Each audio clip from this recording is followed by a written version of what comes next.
صلی اللہ علیہ وسلم کے بھی دے دیتا ہے۔ ہر آدمی ماں باپ کے ذریعے پیدا ہوتا ہے، اگر پیدا کرنا چاہے تو جناب عیسیٰ کو بغیر باپ کے پیدا کر دیتا ہے، اگر پیدا کرنا چاہے تو حضرت آدم کو بغیر ماں اور باپ کے پیدا کر دیتا ہے۔ جب یقین رکھے، یقین، قرآن مجید پڑھیے، حضرت موسیٰ علیہ السلام فرعون کے دربار میں کھڑے ہیں، چاروں جانب دشمن ہی دشمن ہے، جادوگر آ گئے، انہوں نے سانپ چھوڑے، حضرت موسیٰ کے ہاتھ میں ڈنڈا تھا۔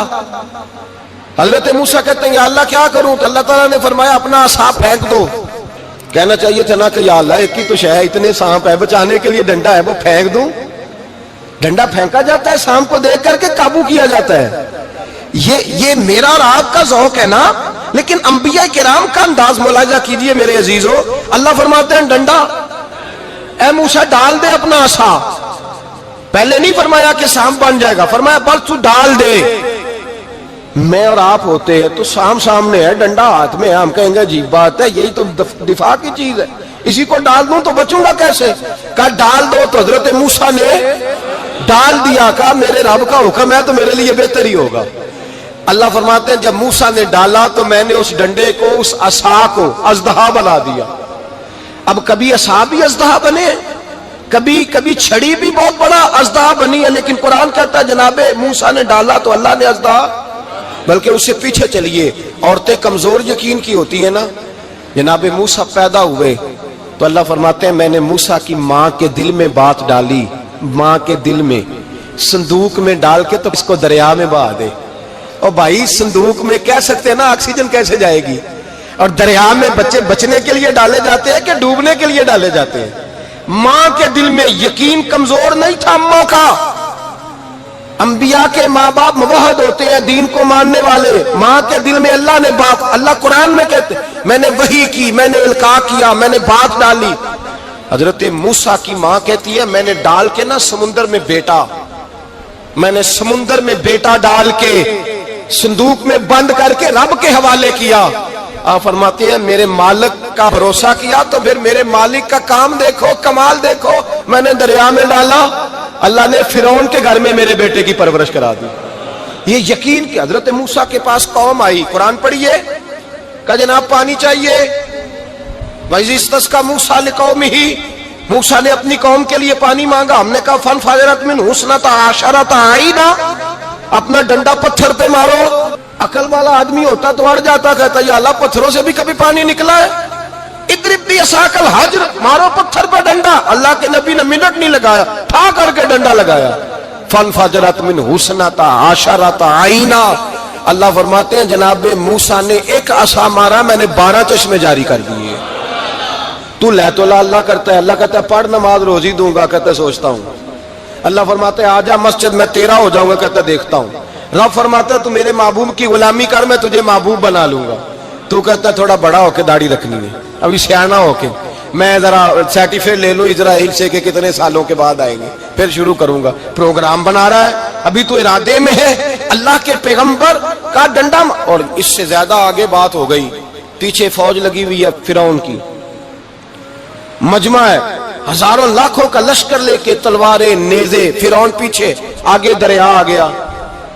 حضرت موسیٰ علیہ السلام کھڑے ہیں، اب کدھر جائیں؟ اللہ پاک نے فرمایا مارو ڈنڈا۔ کہاں؟ پانی پہ ڈنڈا مارو۔ اب حضرت موسیٰ علیہ السلام پانی پہ ڈنڈا مارے تو پانی ابلے گا، اس سے زیادہ کیا ہوگا؟ پہلے پتھر پہ ڈنڈا مروایا تو پانی نکلا، اب پانی پہ ڈنڈا مروایا، فَإِذْ فَرَقْنَا بِكُمُ الْبَحْرَ فَأَنْجَيْنَاكُمْ وَأَغْرَقْنَا آلَ فِرْعَوْنَ۔ اللہ فرماتے ہیں موسیٰ نے پانی پہ ڈنڈا مارا تو میں نے پانی میں رستے بنا دیے۔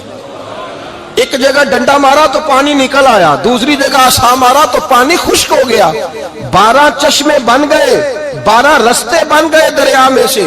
حضرت موسیٰ علیہ السلام گزر گئے، اور اللہ فرماتے ہیں فرعون بھی آیا تو اسے میں نے غرق کر دیا، اور وہ کھڑا دیکھتا ہی رہ گیا کہ بنا کیا ہے۔ یہ تو بات ہے حضرت موسیٰ کی، میرے مصطفیٰ کے غلام۔ حضرت سعد بن ابی وقاص قادسیہ کی جنگ کے لیے نکلے، رستے میں دریائے نیل آ گیا۔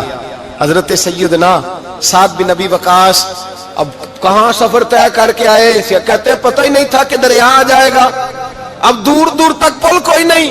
صحابہ کہتے ہیں دشمن للکار رہا, حضرت سعد بن ابی وقاص دریا کنارے کھڑے ہوئے, ایمان, یقین اور استقامت, ڈٹ گئے. کہنے لگے او دریا, اگر تو حضرت موسیٰ کی نافرمان قوم کو رستہ دے سکتا ہے, محمد عربی کے وفادار نوکر ہیں, ہم تو رسول اللہ کے ماننے والے ہیں. دشت تو دشت ہے, دریا بھی نہ چھوڑے ہم نے, بحر ظلمات میں دوڑا دیے گھوڑے ہم نے. فرمایا چھوڑ رستہ. صحابہ کہتے ہیں اس وقت ہم نے نعرے لگائے جب دریا نے رستہ ہی چھوڑ دیا. کہتے ہیں پھر اللہ رسول پر ہم ذکر کرنے لگے, درود پڑھنے لگے, دریا سے رستے بن گئے. فرماتے 10,000 کا لشکر گزر گیا. اس پار جب گیا نا تو حضرت سعد بن ابی وقاص نے پھر مجمع پہ نظر ڈالی. فرمایا کسی کی کچھ ہے تو نہیں رہ گئی پانی میں, کوئی دریا میں چیز تو نہیں رہ گئی. ایک صحابی کہنے لگے میرا مٹی کا پیالہ رہ گیا ہے. یار ذرا دیکھیے انداز دیکھیے, مٹی کا پیالہ. او یار چھوڑ پرا, مٹی کا پیالہ کیا ہوتا ہے, اب تو مٹی کے پیالے کی بات کرے گا, چھوڑ دے, کیا کرتا ہے. اس نے کہا پیالہ میرا رہ گیا ہے. تو حضرت سعد بن ابی وقاص کہنے لگے کیوں ہمارا پیالہ رہ جائے, ہم رسول اللہ کے نوکر ہیں. ایمان, یقین اور استقامت کی دولت. پھر دریا کی طرف دیکھا, کہنے لگے چل یار ہمارا پیالہ بھی واپس کر دے. صحابہ کہتے ہیں دریا کی لہر آئی اور پیالہ بھی واپس کر گئی. اور میرے بھائی جب ایمان کی دولت, یقین کی دولت, اعتماد کی دولت, جو بابا کہتا ہے نا کہ معاذ اللہ تعالیٰ الو کا خون لے آؤ اور شیر کی کھلڑی لے آؤ, میں کالا پیلا نیلا جادو کروں گا, اس پر لوگ دوڑ کے جاتے ہیں, 50-60 ہزار روپیہ بھی دے آتے ہیں دوڑ کے. اور اگر کہا جائے کہ مسجد آؤ 4 رکعت نماز پڑھو, حاضری دو مسجد کی, تو کہتے ہیں معرفت والے ہیں, معرفت والے نمازیں نہیں پڑھتے. وہ کون سی معرفت ہے. یہاں اللہ کی بارگاہ میں جھکنے کا, چونکہ یہ لیٹ ہے نا, یہ پتہ نہیں جنت میں جا کے ملے گا, کب ملے گا, معاذ اللہ. لوگ دنیا داری کے معاملے میں پس جاتے ہیں. حکمران نے وعدہ کر دیا ہے سڑکیں پکی ہو جائیں گی, خوشحالی ہو جائے گی, موجیں لگ جائیں گی, لوگ لائنوں میں کھڑے ہیں ووٹ دینے کے لیے, اور تیرے رب نے کہا ہے تو مجھ سے ڈر جا, میں تیری دنیا بھی اچھی کر دوں گا, آخرت بھی اچھی کر دوں گا, تو ادھر آ میری بارگاہ میں جھک. لوگ اعتماد اور یقین کو اوہام پرستی کا شکار ہیں, ہم لوگ وہم کا شکار ہیں, ہم لوگ بدشگونی, ایسے ہو جائے گا ویسے ہو جائے گا, ہم ان چیزوں کا شکار. بھائی اعتماد کی دولت پیدا کریں, یقین اپنے اندر پیدا کریں, ایمان پیدا کریں, ڈٹ جائیں رب رسول کا نام لے کر. حضرت عمر کا زمانہ تھا, مصر فتح ہو گیا, حضرت عمر بن عاص گورنر بنے. رواج یہ تھا مصر کے اندر کہ ایک دریا چلتا تھا, دریائے نیل, اور سارے مصر کا انحصار اسی دریا پہ تھا. فصلوں کو پانی بھی لگتا اسی سے, جانور بھی اسی سے پانی پیتے, کھیتیاں بھی اسی سے سیراب ہوتی. سال کے بعد وہ دریا خشک ہو جاتا تھا, سال کے بعد وہ دریا خشک ہوتا, اور جب خشک ہوتا نا تو ایک کواری لڑکی قتل کر کے دریا میں ڈالتے, پھر وہ دریا چلتا. آج بھی بہت ساری جگہوں پہ اوہام پرستی ہے, کہتے ہمارے آستانے کا طریقہ ہے. میں نے کہا آستانے کا, اس آستانے کا طریقہ ہوتا ہے جس آستانے کا تعلق در مصطفیٰ سے ہوتا ہے. باقی کسی آستانے کا اپنا کوئی ذاتی طریقہ نہیں. طریقہ وہ جو میرے نبی پاک کا طریقہ ہے, اس سے ہٹ کر کون سا طریقہ ہے. ہمارے آستانے کا طریقہ ہے, ہماری یہ رسم ہے, ہمارا یہ رواج ہے. اٹھا کے بھاگ جاؤ رسم و رواج.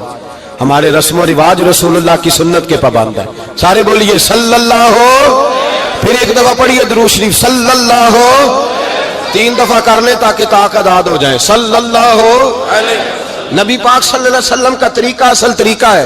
حضرت عمر فاروق کو جناب عمر بن عاص, اور کہتے ہیں کہ پکا طریقہ یہ تھا کہ جب تک لڑکی قتل کر کے ڈالتے نہیں تھے دریا چلتا نہیں تھا.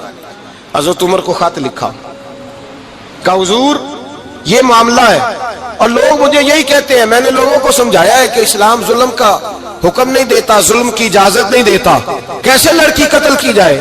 اب آپ بتائیں کیا کرنا ہے. حضرت عمر ایمان, یقین, استقامت, پہاڑ ہے یہ لوگ. حضرت عمر نے 2 خط لکھے, ایک حضرت عمر بن عاص کے نام, دوسرا دریائے نیل کے نام. 2 خط لکھے, ایک خط لکھا دریا کے نام, ایک خط لکھا عمر بن عاص گورنر کے نام. گورنر کے نام خط لکھا تو فرمایا جتنے یہودی ہیں, عیسائی ہیں, کمزور ایمان والے, سب کو دریائے نیل پہ لے جا, اور میرا یہ دوسرا خط دریا میں ڈال دے اور سب کے سامنے ڈالنا. کہتے ہیں یہ خط پڑھنا چاہے تو تجھے اجازت بھی ہے, سنیے اور سر دھنیے اور سوچئے کہ اصل کمزوری کہاں آئی ہے. رمضان کے سب سے پہلے جمعے میں سب سے اہم موضوع چھیڑا ہے، کمزوری اور نقص واقعہ کہاں ہوا ہے؟ حضرت سیدنا عمر بن خطاب رضی اللہ تعالیٰ عنہ نے دریا کو مخاطب کر کے لکھا، ہو دریا، اگر تو کہتا ہے نا کہ لڑکی قتل کر کے پھینکی جائے گی تو میں رسول اللہ کا ماننے والا ہوں، میں ظلم نہیں ہونے دوں گا، ہمیں تیرے پانی کی ضرورت ہی کوئی نہیں، تو بے شک پانی نہ دے، اور اگر تو اللہ کے حکم سے بہتا ہے، اگر تو اللہ کے حکم سے بہتا ہے تو پھر اللہ کا بندہ اور مصطفیٰ کا غلام عمر تجھے حکم دیتا ہے کہ فوراً بہنا شروع کر دے، فوراً منٹ نہ لگانا۔ حضرت سیدنا عمر بن عاص فرماتے ہیں لشکروں کے لشکر لے کے میں دریائے نیل پہ پہنچا اور بھرے مجمع میں جناب عمر کا خط میں نے ڈالا تو دریا نے بہنا شروع کر دیا۔ فرماتے ہیں دریا بہنے لگا اور غیر مسلم کلمہ پڑھنا شروع ہو گئے، لوگ مجھے کہنے لگے کیا دکھایا ہے جو کلمہ پڑھ رہے ہیں؟ تو میں نے کہا دکھایا کچھ بھی نہیں، یہ حضرت عمر کے ایمان کی قوت کی برکت ہے کہ بہت سارے لوگوں نے کلمہ پڑھنا شروع کر دیا، یہ ایمان کی قوت۔ ڈرا ہوا مسلمان، سہما ہوا مسلمان، یہ کبھی امریکہ کے پیچھے بھاگتا ہے، کبھی یورپ کے پیچھے بھاگتا ہے، کبھی ادھر جاتا ہے، کبھی ادھر جاتا ہے، اپنی دنیا آپ پیدا کر اگر زندوں میں ہے، سر آدم ہے، ضمیر کن فقہ ہے زندگی۔ جب ایمان کی طاقت پیدا ہوتی ہے، جب قوت پیدا ہوتی ہے، پھر انسان کے اخلاق سمر جاتے ہیں، پھر اس کا نظریہ سیدھا اللہ رسول کی ذات پر جا کے کھڑا ہوتا ہے۔ جنہیں آزمایا گیا تھا حضرت ابو بصیر رضی اللہ تعالیٰ، ہمیں تو تھوڑا سا جھٹکا لگ جائے نا مذہب کا، تھوڑا سا لوگ دین کی طرف آتے ہیں، اس میں نا تھوڑی تکلیف ہے۔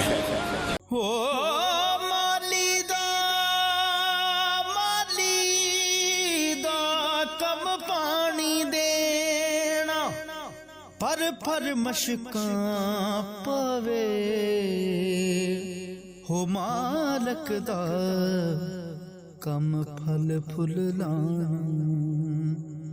لاوے یا نہ لاوے۔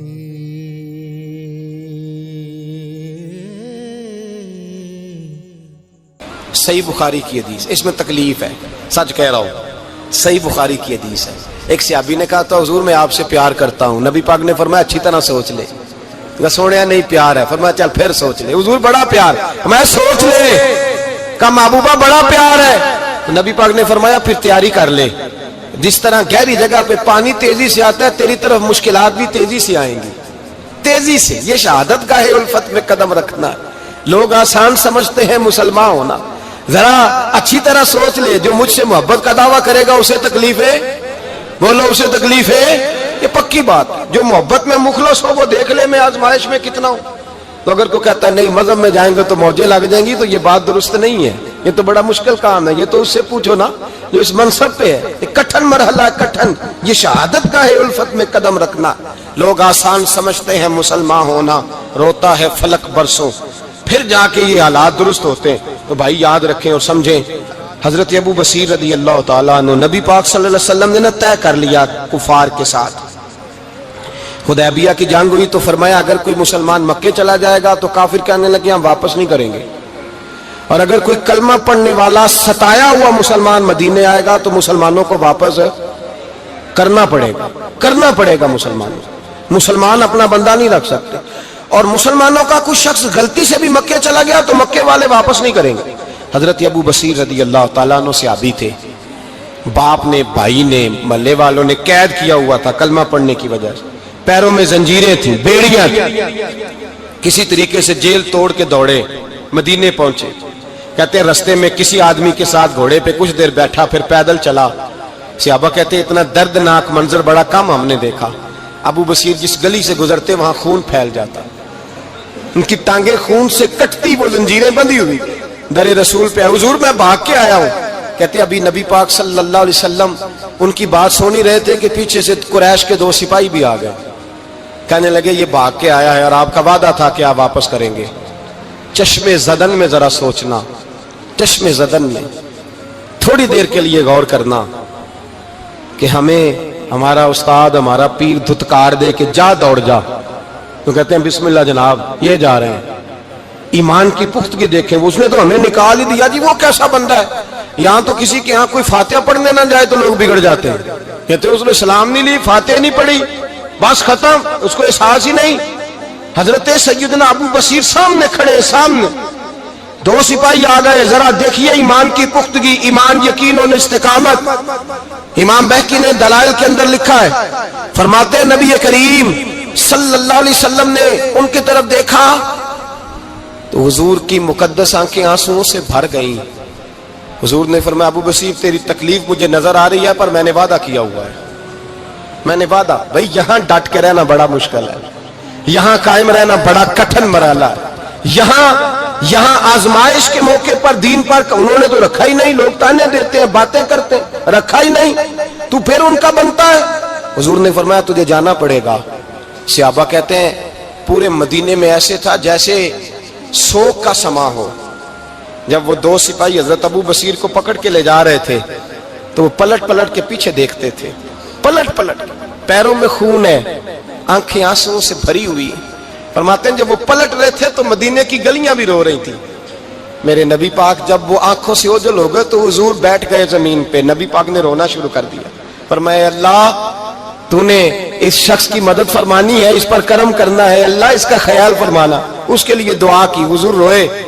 حضرت ابو بصیر باہر نکلے تو وہ جو کافر تھے نا وہ کہنے لگے تو بڑا بنتا تھا ان کا، انہوں نے تجھے رکھا نہیں، تجھے رکھا بھی نہیں۔ تو حضرت ابو بصیر نے تھپڑ مارا منہ پہ، کہنے لگے میں وہ نہیں جو تھوڑی سی بات سے بدل جاؤں، ایمان، یقین اور استقامت کی دولت ملی ہوئی ہے۔ آپ فرمانے لگے میرا تو ایمان اور پختہ ہو گیا ہے کہ میرا نبی اپنے وعدوں کا بڑا پابند ہے، میرا رسول اپنے وعدوں کا بڑا پابند ہے۔ حضرت ابو بصیر کہتے ہیں مدینے کی سرحد گزر گئی تو میں نے کھینچی تلوار، ان میں سے ایک سپاہی، اب آؤ میرے مقابلے میں جس نے آنا ہے۔ ایک کو مارا، دوسرا بھاگ گیا۔ فرماتے اب میں مکے جا نہیں سکتا تھا، جاؤں گا تو وہ زیادہ ماریں گے، مدینے حضور نے قبول نہ فرمایا۔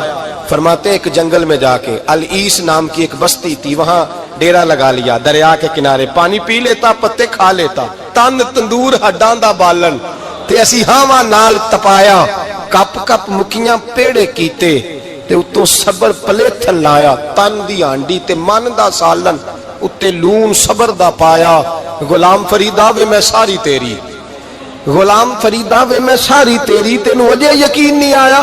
فرماتے سالوں پتے کھائے، اب جو بھی وہاں سے تنگ ہوتا وہ میرے پاس آ کے پناہ لیتا، جس کو مکے والے مارتے میرے پاس آ کہتے تانے دینے والے آ کے کہتے ہو تم کس طرح کے نوکر ہو، تمہیں تو انہوں نے رکھا ہی نہیں۔ ہم نے کہا چپ کر جا، وہ ہمارے آقا ہیں، وہ ہمارے آقا ہیں، رکھیں تب بھی ٹھیک ہے، نہ رکھیں اللہ اکبر۔ ایمان دیکھو، قوت دیکھو، جڑیاں خصماں دی وچ رضا وسن، بھاگ جاگ جاندے انہاں گولیاں دے تے میں گڈی ہتھ ڈور سجن دے، او جنج رکھے اونج رہنا ہے، واجب نہیں جے وچ شریعت مندہ خصم نو کہنا۔ فرمایا بس ٹھیک ہے، جس طرح حضور راضی ویسے ہی ہم راضی۔ حضرت ابو بصیر رضی اللہ تعالیٰ عنہ کے پاس 300 صحابہ کٹھے ہو گئے، 300۔ حضرت ابو بصیر جب مدینے کی سرحد سے گزر رہے تھے نا تو نبی پاک نے ایک آواز دی تھی، فرمایا ابو بصیر ایک وقت آئے گا کہ میرا پیغام تجھ تک پہنچے گا، ایک ٹائم آئے گا۔ حضرت ابو بصیر سے جب کوئی کہتا نا کہ زندہ کس بات پہ ہو تو فرمانے لگے مصطفیٰ کے فرمان پہ بڑا یقین ہے، بلاوا آئے گا، مجھے بلاوا، مجھے یقین ہے کہ مجھے بلاوا، بڑی امید ہے سرکار قدموں میں بلائیں گے، اور کرم کی جب نظر ہوگی مدینے، مجھے یقین ہے کہ مجھے بلاوا۔ حضرت ابو بصیر رضی اللہ تعالیٰ عنہ فرماتے ہیں کہ وقت گزرتا گیا، 300 لوگ کٹھے ہو گئے۔ جب کوئی مسلمانوں کا قافلہ مکے کے پاس سے گزرتا تو مکے والے لوٹ لیتے تھے۔ حضور نے بھی اجازت دی مدینے والوں کو، اگر ان کا قافلہ کوئی آئے تمہیں بھی حملے کی اجازت ہے، کفر کا مال مال غنیمت ہے۔ حضرت ابو بصیر کہتے ہیں جب بھی ہمارے قریب سے وہ رستہ تھا شام کی طرف جانے کا، جب بھی کافر گزرتے ہم ان کے قافلے پکڑ لیتے، لوٹتے، ہم بھی ان کو اس طرح کی سزا دیتے جو مسلمانوں کو دیتے تھے۔ فرماتے ان کا جینا محال ہو گیا، ہاتھ باندھ کے نبی پاک کی بارگاہ میں گئے، کہنے لگے یہ شرک ختم فرما دیں اور آپ ان کو بلا لیں، بلا لیں۔ حضرت ابو بصیر فرماتے ہیں میں بوڑھا آدمی تھا، دن بھر میں کام کرتا، محنت کرتا، اس علاقے میں کھیتی باڑی کرتا، جب رات ہوتی تو میں کسی پہاڑ کے ٹیلے پہ بیٹھتا اور مدینے کی جانب منہ کر لیتا، اور میں انتظار کرتا بلاوا کب آئے گا، کب حضور کا پیغام آئے گا، میں انتظار کرتا۔ حضرت ابو بصیر رضی اللہ تعالیٰ عنہ بیمار ہو گئے، شدید بیمار، سخت بیمار تھے، تو قریش نے شیخ ختم کی۔ حضرت ابو ہریرہ کہتے ہیں نبی پاک نے 2 صحابہ کو رکا دیا، فرمایا جاؤ اسے جا کے کہو آ جائے، اسے کہو آ جائے. صحابہ کہتے ہیں ہم پہنچے تو ان کا آخری وقت چل رہا تھا, آخری ہجکیاں تھیں. ایمان اور یقین دیکھو, آخری ہجکیاں. لوگ کہتے ہیں ابو بشیر وقت آ گیا, وہ کہتے ہیں نہیں ابھی وقت نہیں آیا, وقت تب آئے گا جب نبی پاک کا بلاوا آئے گا. حضور کا وعدہ تھا وقت تب آئے گا جب میرے نبی کا بلاوا آئے گا, ابھی بلاوا نہیں آیا تو ابو بشیر کا وقت بھی نہیں آیا. صحابہ کہتے ہیں ہم نے جا کے رکا تھمایا, اٹھنے کی بھی طاقت نہیں تھی. جب حضور کا رکا لیا نا تو دونوں یوں مٹھیاں بند کر لی, گویا جھوم جھوم کے نعرے لگانے لگے آؤ دیکھو میرے نبی کے وعدے کتنے سچے ہیں, آؤ دیکھو حضور کے وعدے. چومتے حضور کا نامہ, سر پہ رکھتے, سینے سے لگاتے, اور کہتے ہیں پھر بلند آواز سے کلمہ پڑھنے لگے. کہنے لگے حضور میں حاضر ہوا, یا رسول اللہ میں آیا. کہتے بلند آواز سے کلمہ پڑھا اور ان کی روح پرواز کر گئی, ان کی روح پرواز کر گئی. نبی رحمت صلی اللہ علیہ وسلم کے غلاموں کا یقین, اعتماد اتنے اعلیٰ درجے کا. کمزور مسلمان, دائیں بائیں دیکھتا مسلمان, کفر کے وعدوں پر اعتبار کرتا, یہودی عیسائی اور سکھ کے وعدوں پر اعتبار کرتا, دنیا دار ٹھگ اور چور کے وعدوں پر اعتبار کرتا, یہ رب کریم کے وعدے پر اعتبار نہیں کرتا, یہ اللہ رسول کے ساتھ اپنی توجہ کو مبذول نہیں کرتا. میرے رسول کریم سید عالم صلی اللہ علیہ وسلم کے غلاموں نے اعتماد کر کے, یقین کر کے ہمیں بتلایا ہے کہ جب تیرے پاس یقین کی دولت ہوتی ہے پھر تو دنیا کا طاقتور آدمی ہوتا ہے. جب تیرے پاس ایمان کی قوت ہوتی ہے تو دنیا کا سب سے مضبوط شخص ہوتا ہے. اپنے آپ کو مضبوط کریں, اپنے اندر ایمان کی توانائی پیدا کریں. یہ جھوٹے وعدوں پر, جھوٹی تسلیوں پہ اپنے آپ کو زندہ نہ رکھیں, نہ دیکھیں دائیں بائیں کیا ہو رہا ہے, توجہ سیدھی اللہ رسول کی جانب رکھیں. مضبوط ایمان پیدا کریں, تگڑا, دانائی والا,